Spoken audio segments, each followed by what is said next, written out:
আসসালামু আলাইকুম দর্শক, ঈদ উপলক্ষে আমি আছি এখান কাউন্টারে।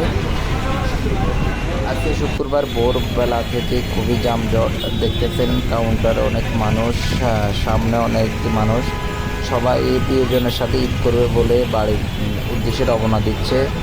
তো আমি আছি এখান কাউন্টারে, আপনারা সবাই আমার পাশে থাকবেন, সম্পূর্ণ ভিডিওটা দেখবেন। আপনারা দেখতেছেন আইন শৃঙ্খলা বাহিনীও খুব সুন্দরভাবে কাজ করতেছে যেন এখানে কোনো যানজট না লাগে।